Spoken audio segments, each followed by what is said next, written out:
Hello friends, welcome to વર્ષ kitchen. કેમ છો બધા? હું છું વર્ષા. સુપર હેલ્ધી, ટેસ્ટી અને ઇઝી રેસિપીઝ જોવા માટે વર્ષ કિચન યુટ્યુબ ચેનલને સબસ્ક્રાઇબ કરજો અને સાથે જ બાજુમાં આપેલા બેલ આઇકન પર ક્લિક કરજો, જેથી તમને આવતા નવા વિડીયોઝની નોટિફિકેશન મળતી રહે. આજે આપણે બનાવીશું એકદમ ટેસ્ટી અને ચટાકેદાર અને ખૂબ જ પૌષ્ટિક એવું પરવળનું શાક. પરવળની સિઝન આવી ગઈ છે તો શાક તો બનાવવું જ પડે પરવળનું. પહેલાં તો મને તમે બધા એ જણાવો કે તમારામાંથી કોને કોને પરવળનું શાક ખૂબ જ ભાવે છે. આની પહેલાં મેં તમારી સાથે સુરતી પરવળના શાકની રેસીપી શેર કરી, જે તમને બધાને ખૂબ જ પસંદ આવી છે. તો આજે હું તમારી સાથે એકદમ નવી રીત અને નવા સ્વાદમાં પરવળના શાકની રીત શેર કરવા જઈ રહી છું, જે તમને બધાને ખૂબ જ ભાવશે અને ઘરના દરેક સભ્યો ખાઈને ખુશ થઈ જશે. એટલું ટેસ્ટમાં સરસ બને છે. તો 300 ગ્રામ જેટલા પરવળ લીધા છે, તેની આછી આછી છાલ કાઢી લેવાની છે. પરવળની છાલ કાઢવી ખૂબ જ જરૂરી છે. છાલ સાથે પરવળ બનાવશો તો તે પરવળ સરસ રીતે કૂક નહીં થાય. આ છાલનો ઉપયોગ તમે ગ્રીન ચટણી બનાવવામાં કરી શકો છો. પરવળની મેં સરસ આછી આછી છાલ ઉતારી લીધી છે અને હવે તેને આપણે એકદમ કૂણા હોય તો બિયા કાઢવાની જરૂર નથી, અને કોઈ બિયા કડક જેવા લાગે તો આ રીતે કાઢી લેવાના, પરંતુ તેનો માવો બધો નહીં કાઢવાનો, કેમ કે માવામાં જ તો બધા વિટામિન્સ હોય છે. તો આ રીતે તેને 4 ભાગમાં જાડા ટુકડામાં સમારી લેવાનું છે. પરવળ લાંબા અને પતલા હશે ને તો તે એકદમ કૂણા બિયા વગરના હશે અને તેમાં માવો દર એકદમ સરસ રહેલો હોય છે. તો શાક પણ એકદમ સરસ ભરેલું થાય છે, એકદમ માવા દરવાળું. તમે પરવળ એકદમ જાડા અને બહુ મોટી સાઈઝના લીધા હશે ને તો તેમાં એકદમ કડક અને પીળા બિયા હોય છે, તો તે કાઢી નાખવા પડે છે. અને જો બહુ કડક બિયા હોય ને તો કાઢી જ નાખવાના, કેમ કે ખાવામાં જરાક પણ શાક સારું નહીં લાગે એવા કડક બિયા હશે તો. પરવળના ગુણો અઢળક છે, અઢળક વિટામિન્સથી ભરપૂર છે અને પરવળની સરખામણી ઘી સાથે કરવામાં આવે છે. ઘીમાં જેટલા ગુણ છે તેટલા જ પરવળમાં રહેલા છે. પરવળથી શરદી, કફ, પિત્ત, એસિડિટીનો નાશ થાય છે, પેટમાં કૃમિનો નાશ થાય છે અને લોહીને શુદ્ધ કરે છે. તાવ કે વાયરલ બીમારી ચોમાસામાં જે થતી હોય છે તેનાથી આપણે દૂર રહી શકીએ છીએ જો પરવળનું શાક વીકમાં 3 થી 4 વખત બનાવીને ખાવામાં આવે તો અત્યારે પરવળમાં 8 થી 10 લીમડાના પાન અને 1 તીખું મરચું આ રીતે કટ કરી લેવાનું છે. અને હવે એક જાડી કઢાઈમાં અડધો ટેબલ સ્પૂન તેલ ગરમ કરવા મૂકવું. તેલ ગરમ થઈ જાય એટલે ગેસની ફ્લેમ સાવ ધીમી કરી દેવાની છે. 1/2 ટીસ્પૂન રાઈ, 1/2 ટીસ્પૂન મેથી દાણાનો વઘાર કરવો. મેથી દાણાના વઘારથી બહુ સરસ સુગંધ અને સ્વાદ આવશે. તમારે જો મેથી દાણાનો નાખવા હોય વઘારમાં તો ચપટી મેથીનો પાવડર નાખી દેવાનો, અથવા તો કસૂરી મેથી પણ ચાલે. 1/2 ટીસ્પૂન જીરું નાખવું. 1/2 ટીસ્પૂન હિંગ અને હળદર નાખવા વઘારમાં. અને જે આપણે મીડિયમ જાડા ટુકડામાં સમારેલું છે પરવળ તે નાખી દેશું.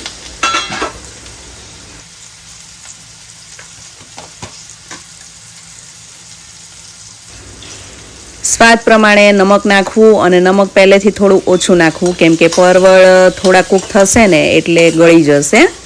અને તાજા જ પરવળ છે, ફ્રીઝમાં મૂકેલા નથી, એટલે વઘારતાની સાથે જ તે 5 થી 7 જ મિનિટમાં ચડી જાય છે. અને આખું શાક ધીમા ગેસની ફ્લેમ પર જ બનાવવાનું છે, ગેસની ફ્લેમ ફાસ્ટ નથી કરવાની. અને આ શાક તમે એકદમ જાડી કઢાઈમાં બનાવશો ને તો બહુ જ સરસ બનશે. હંમેશા જ્યારે તવામાં શાક બનાવવાના હોય ને ત્યારે એકદમ જાડા તવા પસંદ કરવા, તો ધીમા ગેસની ફ્લેમ પર શાક સરસ રીતે કૂક થાય છે. અને પરવળનું શાક છે તો તેમાં ઘી તો નાખવું જ પડે. 2 ટેબલ સ્પૂન જેટલું ઘરનું શુદ્ધ ઘી નાખવું.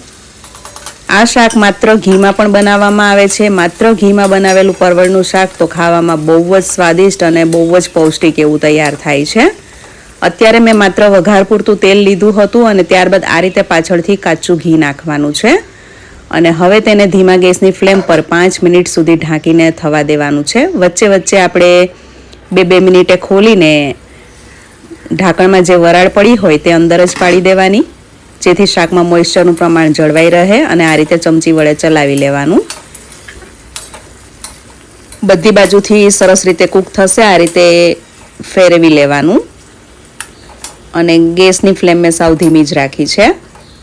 અને ઘી નાખ્યું છે એટલે શાક ફટાફટ કૂક થઈ જશે. ફરીથી ઢાંકીને 2 મિનિટ રહેવા દેશું.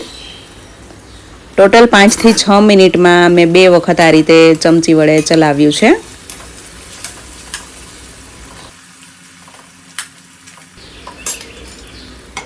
આ શાક અત્યારે આપણે થોડું મીડિયમ જાડા ટુકડામાં સમાર્યું છે, એટલે 1-2 મિનિટ જેટલો વધારે ટાઈમ લાગશે તેને કૂક થતાં. એકદમ પતલી ચીરીમાં સમાર્યું હોય તો 5 જ મિનિટમાં કૂક થઈ જાય છે.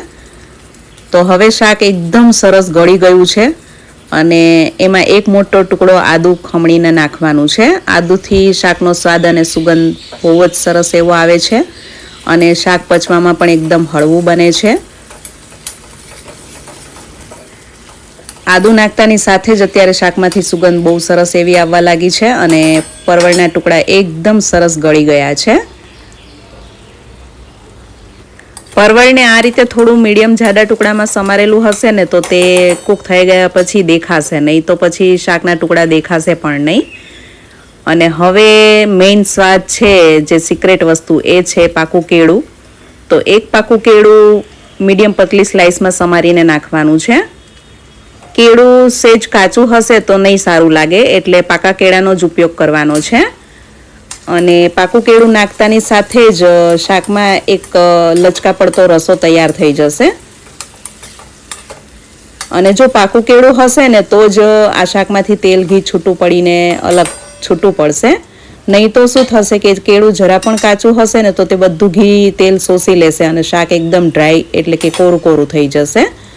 તો પાકું કેળું લેશો તો તે શાક વધારે મીઠું થશે અને એકદમ લચકા પડતું રસાવાળું થશે. તો 1 ટીસ્પૂન ધાણા જીરું પાવડર, 1 ટીસ્પૂન લાલ મરચું પાવડર અને કેળાના ભાગનું ચપટી નમક એટલે કે મીઠું નાખવું. અને હવે છેલ્લે ખાસ કસૂરી મેથી નાખવાની છે, 2 ચપટી જેટલી કસૂરી મેથીનો પાવડર કરેલો છે મેં. ધીમા ગેસની ફ્લેમ પર સરસ રીતે મિક્સ કરી દેવું.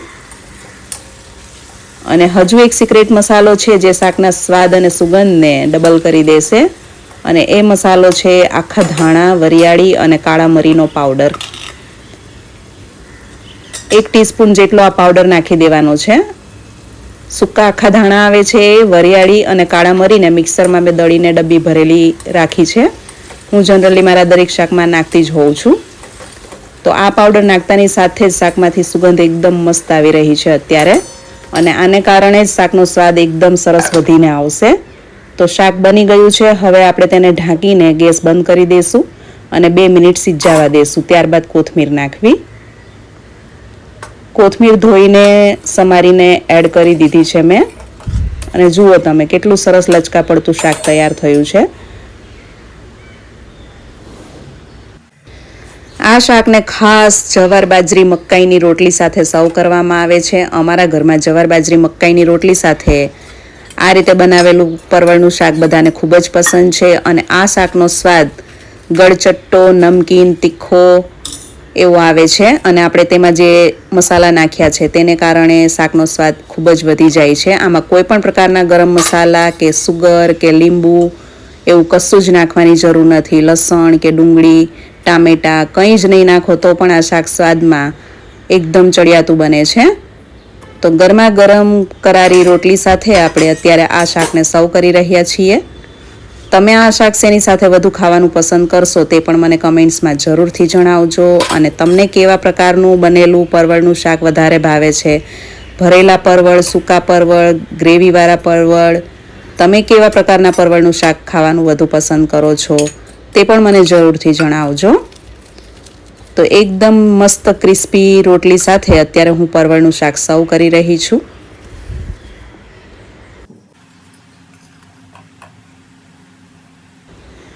બે વ્યક્તિને સર્વ થાય તેટલું સબ્જી બનીને રેડી છે. અને તમે જોઈ શકો છો શાકનો કલર પણ કેટલો સરસ પીળો કેસરી આવ્યો છે. તો આ શાકમાંથી તેલ ઘીનો રસો પણ એકદમ સરસ છૂટો પડી ગયો છે, કેમ કે પરવળ અને પાકું કેળું છે જે ઘી તેલને બિલકુલ શોષતા નથી. શાક બની જાય ને એટલે એ બધું છૂટું જ પડી જાય છે. એટલે મેં કીધું એમ કે પાકું કેળું લેશો ને તો રસો છૂટો પડી જશે, અને જો કાચું કેળું હશે તો બધો રસો શોષાઈ જશે અને સબ્જી સાવ સૂકી બની જશે, જે ખાવામાં જરાક પણ સારી નહીં લાગે.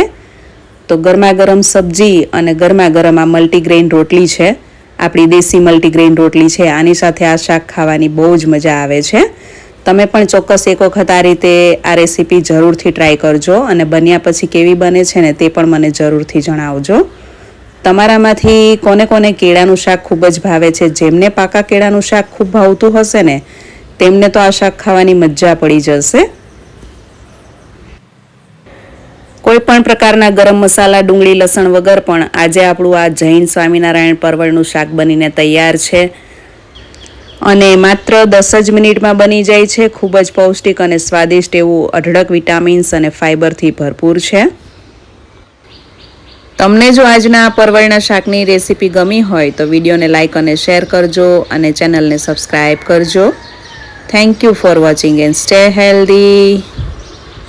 તમે આપણી ચેનલ પર કેવા પ્રકારની રેસિપીઝ જોવા માંગો છો તે પણ મને કમેન્ટ્સમાં નીચે લખીને જરૂરથી જણાવજો. હું તમારી કમેન્ટ્સની રાહ જોતી હોઉં છું. આવજો.